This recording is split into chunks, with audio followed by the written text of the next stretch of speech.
Welcome to our afternoon in the storage room podcast. I can tell you haven't cleaned it since last time. I think it's worse, honestly. I think it's worse. But very appropriate for sin. Yeah. I like it. It's finally fall time today. It does feel like it. Somebody just said they thought they saw a snowflake. Who's just saying. In the office today? Yeah. It's 48 degrees. Yeah. They saw dirt falling from the sky. I love the cooler weather, though. This week, we're complaining people, Ohioans. We're like, it didn't rain for, 40 days and 40 nights, it felt like. Our plants are dying, our tomatoes are falling, and then it rains, and we're like, I don't like this. That also could just be me. It's because sin complicates things. Which reminds me of this. So we're in the short series talking about sin, which we talk about sin all the time, which I'm glad we do. We need reminded of our need. But this week, you kind of talked about the progression from Adam and Eve to Cain and Abel to Noah all the way to Babel, and kind of how we see sin just spiral out of control. And you talked about, you began with the sin where you see Adam and Eve kind of almost turning their backs on each other, kind of blame shifting. And you use the phrase that sin isolates. And you give a list of these self-sins. Yeah, so the ones we talked about were self-protection. Like they kind of went in. We said it this way, that we'll go to any lengths to protect ourselves, even if it's throwing somebody else under the bus. Yeah. So he threw Eve under the bus. Yeah. He's even blaming God, Yeah. But then we went to self-justification. We used Cain and Abel for that. Like, there's this need in me to justify myself, which makes it really hard if I see you getting ahead, looking good, and it makes it look like I'm losing ground. Then it creates this atmosphere of jealousy, comparison, competition, which you see in the Cain and Abel thing. It complicates relationships. Yeah. Because I gotta look good, and then that went the whole way to self-promotion is what we talked about. Why do you think those self? Because you think about, when you think about sin, you're like, probably a little, sex, drugs, rock and roll, cussing. You think of a list of things. Why are those self sins, do you think, so lethal to the ways that they show up in our lives, or how it complicates relationships, how it plays out at a grand level? Why do those feel so lethal, would you say? Well, I mean that's a great question. Some of the things that come to my mind right away is, I think, right from the get-go in the garden, that ancient voice is pleading to this thing. So there's a sense to which there's rebellion against the Creator. But one author I read this week said it's not just rebellion, it's a replacement. The replacement with self. And I think the reason it's so lethal, I was just with a group of guys and we talked about this, is that everywhere I go, there I am. So I always take me, and this self kind of being consumed with self and things like that is also something I think it's really, really, really easy to be blind to. And so it's like this lethal thing that you're blind to. It's like the last thing you look at, and it just erodes. And so sometimes you just develop this pattern of protecting yourself. You don't even think about it. We made the comment this week that we become experts at making an impression and lousy at making a connection, right? Because sometimes we become really, really, really good at lying to ourselves. Yeah. Like we don't think about that, but you are having, like, I don't know, it's kind of weird to think about. You're having a constant conversation with yourself. Like right now, you're talking to yourself. You have no idea. Oh, to be in that head of yours, man. Zero idea. But we have these constant conversations. Yeah. We lie to ourselves, we manipulate ourselves, and then when you throw in there self-protection, we wall ourselves off. And somebody once said, we're only as healthy as our secrets. Yeah. So it's behind that wall that we just kind of have this conversation. And so I think there's where the lethality of it comes, because we deceive ourselves and then we wall ourselves off, and then we're kind of left in this where I need other people speaking into my life. I need other perspective. And when I get walled off, it can be a spiral, for lack of a better way of putting it. It'd be probably hard to separate, probably. As a human, it is. It'd be hard to separate what is those things from our identity. What is a personality trait? What is a wound? What is a just a character trait? What is a self, like all that is hard to kind of separate. So it can be, well, I'm just in charge. I like to take charge. But that's self-protection. However it shows up for people, it can be hard to separate identity from those things sometimes. Yeah. They kind of feel like, well, that's just who I am. Yeah. But it's, yeah. One of the things that one of the friends I was talking to about this, they said, well, what if I'm an introvert and this is my personality? Is that self-protection? And, sure. Yeah. Yada, yada, yada. And, we I think it's fair to say that we're all wired different, So an introvert, the temptation is going to be to isolate and never be with others. An extrovert, the temptation is going to be to never be alone with God. Yeah. And so we have kind of different ways that we're bent there. But I think this whole idea we were talking about Sunday is this idea to replace or trust self above God. You know what I mean? Like, which is kind of what Satan's temptation was, right? It's like he called into question the character of God and the Word of God, and the whole. It's like, and there's almost this replacement. It's like, I think I can make a better judgment on this. Yeah. And I think that's where we get in dangerous territory. You'd drawn a picture that I liked, and you have to remind me what each layer was, but you have yourself, you have your relationships, then you have the culture around you, and you have the world. And that's kind of the progression that we went to until we got to Babel, and we kind of said, hey, here's how we eliminate God from the equation. And it can be really easy because we don't just get the newspaper and here's a couple stories, but because of technology and just the global connection to everything, we kind of know everything about everything. We're at least we're aware of everything, so you hear all the global problems, you hear the problems with other states, other countries, other people, other sides of town, and you kind of have that circle, and it can be easy for us to fixate on the biggest things outside and start there. And so it's easy for us as Christians, if wife was here, it's like, yeah, it's easy for Aiden to be like, here's the problem with all the stuff out here. And you kind of gave us this vision from the scriptures of, instead of trying to fix everything out here, that'll eventually get to me, what if we start here and go out? Why do you think it is our temptation to fixate out here on the global issues, the issues in culture, the issues with my family, and not begin with the issues that are inside of me? Safer. I mean, there you go. I think it's, don't you think that it's like safer? It's like, it's the ultimate form of self-protection in my mind, to protect myself. So I'll start out here. Here's what happens. I protect myself, and it leads to a self-promotion. The way I protect myself is I put myself in the place of God. I become the voice of God speaking about the world, the culture, and my friends.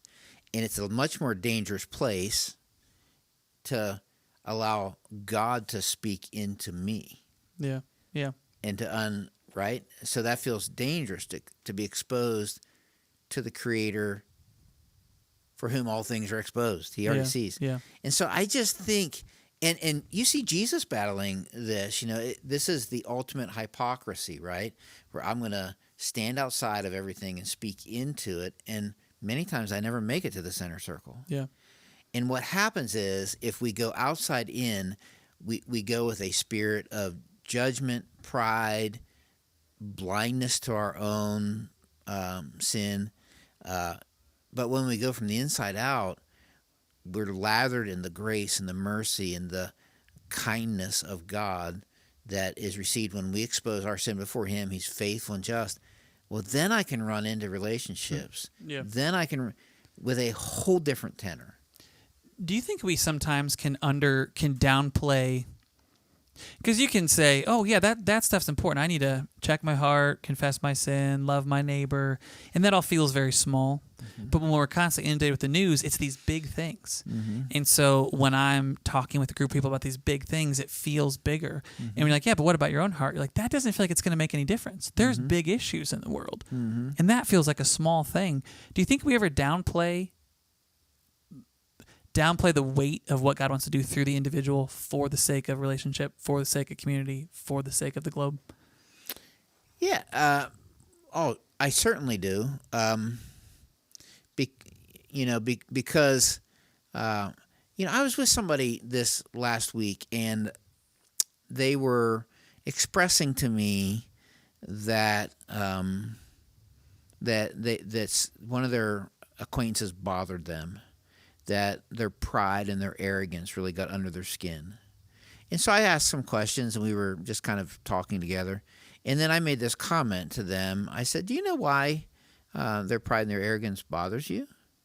And they're like, well, because it's proud and it's arrogant. I said, no, it's because you're proud. Now, that I have a good relationship with this person, right? And they kind of looked at me and said, ow, But then we talked, and I said, and the reason I could say that is because I would say that I've felt that, I would be somebody who would say, man, somebody with a lot of bravado and arrogance can just rub me the wrong way.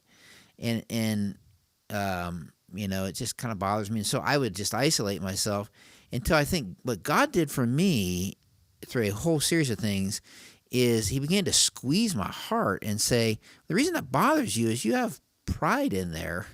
There's something their pride is choking out in you that your pride wants, right?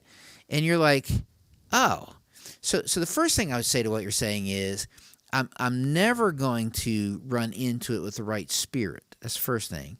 Yeah. And then I think the way the kingdom works, if I'm reading this right in Scripture, we look at it like a bulldozer. We're like, I got to get in a bulldozer and change things up. And there's a place and a time to address social systems and things like that.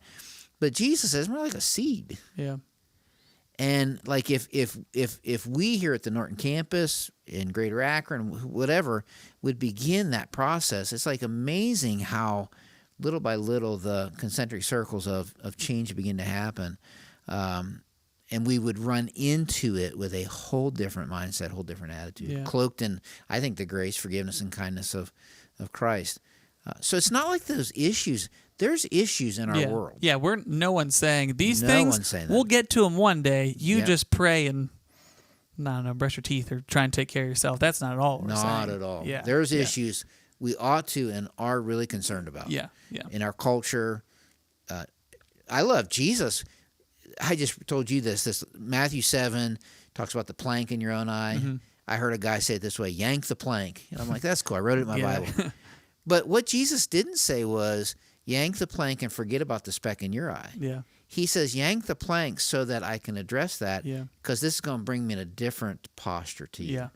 Yeah, the posture, that feels like, well, if you have a good posture, that's fine, but we need to get to the issue. And if we see anything from the heart of Christ is that how we approach something, our heart to which we approach something is just as important as the thing itself. Mm-hmm. Like, we can't just get business done with a dead heart. The whole ministry of Jesus is like the opposite of that. I want to get to the place. We said it this way. It's kind of strong language, but that God hates sin. We said it this way. I want to get to the place where I believe that in my life, right? And that I'll hate in my life what he hates. And I think he loves me more than I know. But I think the reason he hates sin in my life is he sees the destruction. And then I want to hate the sin that I see in the concentric circles. Yeah. While I love people who are sinners. Yeah. Right? And the reason you hate sin is because it robs people of the better story. Yeah. Right? It leads to, and so I'm not going to ignore it. I think we can err on that side. Yeah. I was like, it is what it is. And I got to take care of myself and worry about me. And it's like, well, if I see my kid running in front of a bus, I'm probably going to get involved, you know? Yeah. And I think we have a lot of people in the world culture running in front of a bus. Yeah. But I want to get involved with a spirit that represents Christ. That I've spent time in front of God myself. Yeah. Not in a posture that's totally blind to my own wickedness and deception of my own heart. Yeah. There's something that maybe it's the how we have our ear on everything global. Maybe it's use the word ubiquitous. I grow in the mountains, man. The fact that we could kind of know everything, and there's kind of always this all-pervasive, like, we think that we can have more control of things, and we minimize the fact that God has put us in a place, in a time, with people for a specific reason. Mm-hmm. That, like, if you're a mom, or if you're a student, or if you live in a neighborhood, that isn't just a happenstance. Mm-hmm. And that can feel like, oh, God's got... It's true, though. And so I forget who said it.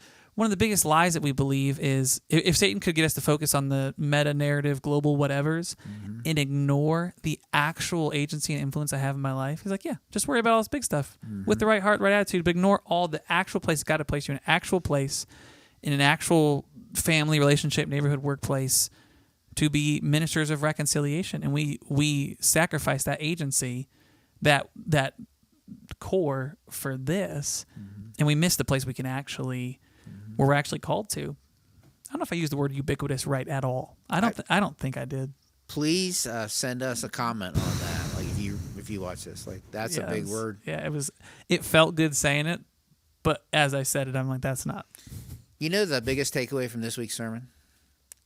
Your wife, when I preach a sermon like this, tells me that she likes it when I tell stories about what a little sinner I was as a little kid. On behalf of Grace Church, we all love those stories. we all love them. Did you ever lie when you were in kindergarten? There's too many people around that had me in kindergarten. You know, there's too much. Good stuff. Next week you're going to interview me. I love it, man. Just kidding. We're not going to do that. No, I'm glad you're with us.